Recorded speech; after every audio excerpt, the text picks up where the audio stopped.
오늘 영상은 다주택자 양도세 중과가 어떤 영향을 미치는지에 대해서 실제 사례로 여러분들에게 소개해 볼까 합니다.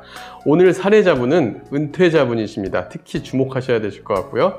은퇴자분이 다주택을 통해서 현금이 없는 상태에서 소득이 없다 보니까 많은 부분에 어려움을 겪고 있죠. 그래서 어떻게 임대사업을 준비하고 그리고 실제 양도세 중과가 이 현금을 준비하는 데 영향을 미쳤고 그 다음에 임대사업을 어떻게 체계적으로 준비해서 결론적으로 이제 앞으로 미래를 계획할지를 오늘 사례를 통해서 소개해 드려 보도록 하겠습니다.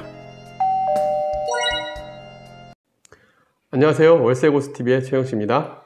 네, 오늘 말씀해 주실 내용은 무엇인가요? 예, 오늘은 지난번 저희 영상에 한번 촬영했던 내용에 대해서 저희가 좀 설명이 미진한 부분도 있었던 것 같고, 그래서 이번에 다시 양도세 중과에 대해서 한시적 배제에 대한 내용을 좀 더 중점적으로 설명을 해드리고자 합니다. 지난번 사례와 좀 동일한 내용이긴 하지만 이번에 좀 저희가 내용을 다시 정비했으니까 여러분들이 도움이 됐으면 좋을 것 같고요.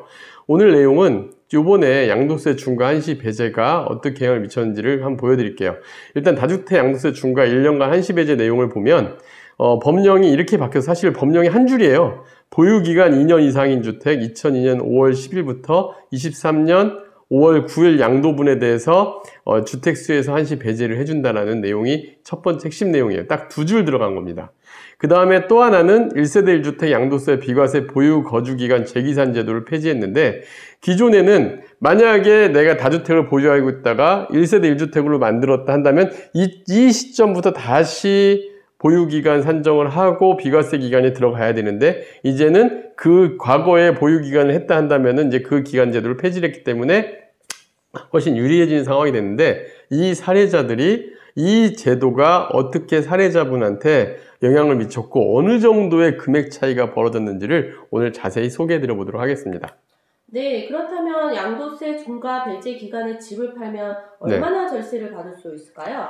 예, 오늘은 2021년 12월 은퇴하신 사례자분이시고 아파트 두 채와 서울의 단독주택 한 채를 보유하신 분 사례를 설명해 드리도록 하겠습니다. 이분도 작년 12월에 은퇴를 하셨기 때문에 이제 제일 중요한 거는 당장 이제 노후 자금이 걱정인 거예요. 퇴직금을 받은 현금 1억, 그리고 퇴직금 받은 돈에서 어느 정도 이제 부채 정리하고 남는 돈이 얼마 없다 보니까 이제 당장의 생활비 걱정이 되죠. 당장 국민연금도 못 받는 상황이고 하니까.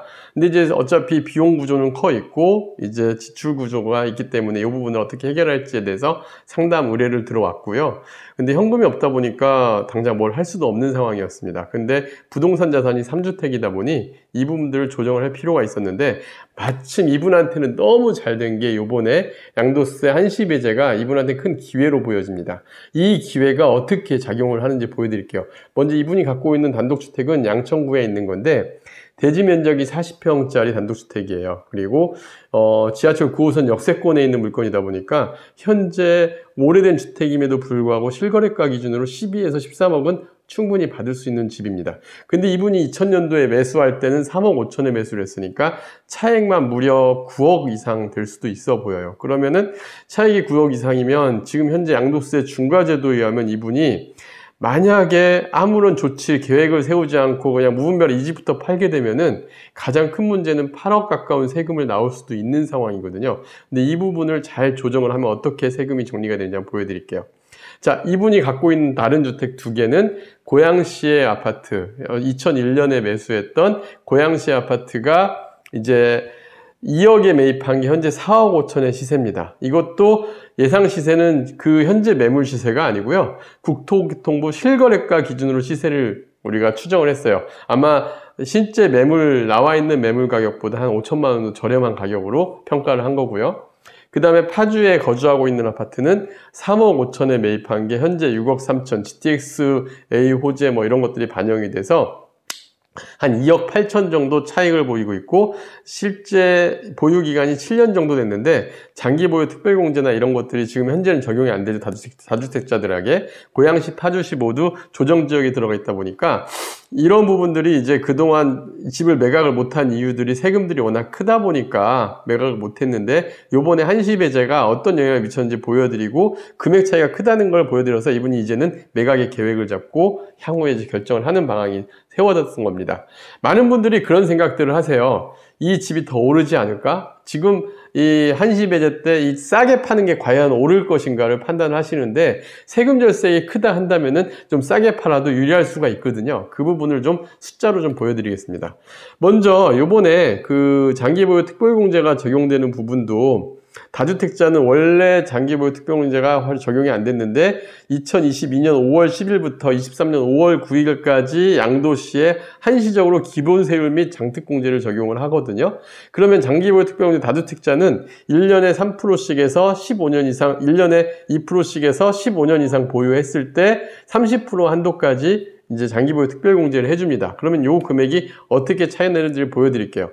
먼저 고양시 아파트를 먼저 2022년에 매각을 하는 계획을 세워드렸고, 왜냐하면 장기보유 특별공제도 크고 양도 차익도 좀 적다 보니까 먼저 매각을 하고, 그 다음에 파주의 아파트를 22년 23년 1월부터 5월 9일 이내에 매각하는 계획을 말씀드렸어요. 그 이유는 뭐냐면 22년 이내에 우리가 매각을 했으면 양도 차익을 한번 실현했잖아요. 만약에 파주 아파트도 22년에 매각을 하잖아요. 그 양도 차익이 합산이 돼버려요. 그럼 금액 세율이 또 올라가잖아요.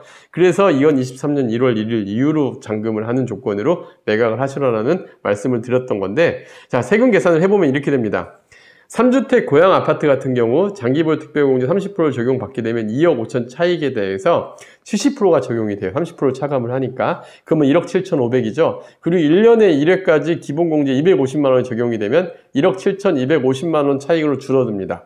만약에 이 한시배제가 적용이 안 된다 그러면 이분은 2억 4,750만 원이 양도 차익이 되는데, 그렇게 되면 세금 제가 계산을 해보면 저희가 계산식은 세율 구간이 있잖아요. 뭐 6%부터 45%까지 구간이 있는데 1억 7,250 차익일 경우에는 세금이 지금 현재 중과 배제가 적용됐을 때는 4,600만 원인데 현재 중과세 제도가 적용되는 경우로 갔을 때는 1억 4,890만 원이에요. 2억 5천 차익인데 1억 이상 지금 세금 차이가 나는 거죠. 그러니까 5천만 원 싸게 판다 해도 이게 더 유리한 거죠.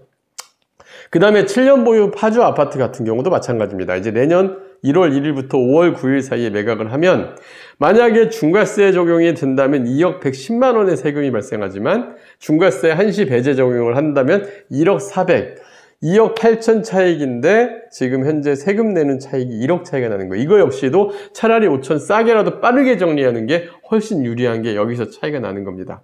자, 그렇게 되면 이분 같은 경우는 중과세 적용 시에 총 5억 3천의 차익에 대해서 양도세가 만약에 3억 5천 원이 발생할 거를 5월 10일부터 내년 5월 9일 이내에 순서대로 매각을 하게 되면 1억 4천 차익으로 줄어드는 거예요. 그러니까 세금 차이가 2억 1천만 원 차이가 나는 겁니다. 그러면은 아무래도 우리가 좀 싸게 팔더라도 유리한 거고. 근데 사실 이게 중요한 게 아니에요. 더 중요한 건 양천구 주택이에요.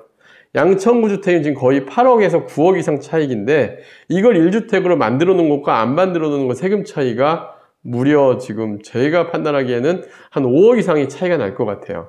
이걸 하지 않았을 때 했을 때. 그래서 매각 순서 결정을 계획을 잘 세우셔야 되는 게 되게 중요합니다. 그래서 이 금액 차이가 크다 보니까 내년 5월 9일까지 한시적으로 적용되는 양도세 중과 제외에 지금 다주택자분들은 반드시 내가 사전에 시뮬레이션을 해보고 매각 계획을 세워보시는 게 되게 중요한 이유입니다. 네, 그렇다면 이분은 임대사업을 어떻게 준비하고 계시나요? 네, 사실 이제 이분 같은 경우는 저희로서도 상당히 장기 프로젝트예요. 이 집들이 매각이 다 되고 이제 저희는 이분들은 이제 사실 지역가입자, 당장 건강보험료부터 문제가 돼요. 그러다 보니까 지역가입자로 지금 전환이 된 상태거든요. 그래서 일단은 저는 법인 설립을 강력하게 말씀을 드렸어요. 사실 법인이 소득이 작고 그 다음에 임대 자금으로 투자할 금액이 작다 한다면은 그렇게 유리할 부분은 별로 없어요. 근데 이분 같은 경우는 이 자산을 매각하고 내 주거용 자산을 빼더라도 임대 사업으로 투자할 수 있는 여력이 뭐 자녀분 결혼 자금까지 다 제외하더라도 한 8억 이상의 자금을 만들 수 있을 것 같아요. 그러면 이걸로 임대법인을 설립을 해서 내가 대표자로서 직장가입자가 되는 거고요. 그리고 이제 가족법인을 설립하면 징여상속까지 미리 준비를 할 수가 있습니다. 그래서 그런 부분들은 저희가 법인 관련된 영상이 지금 한 10개 이상이 돼 있거든요. 하나씩 자세히 보시다 보면 이분의 계획을 저희가 잘 설립을 어떻게 해드리는지를 아마 아실 거예요. 이분 물론 임대사업은 2023년 이후가 될 겁니다. 그런데 저희도 이렇게 고객 관리를 통해서 이렇게 좀 미리 플랜을 세워보자라는 방법을 말씀을 드렸고 지금 현재 진행을 하고 있는 거고요. 이렇게 좀 장기적인 플랜으로서 양도세 중과 배제를 활용을 하신다면은 이익을 극대화시키고 내가 월세 수입이 없어서 당장 생활비가 걱정이 되시는 은퇴자분들도 미리 이렇게 플랜을 세울 수가 있습니다.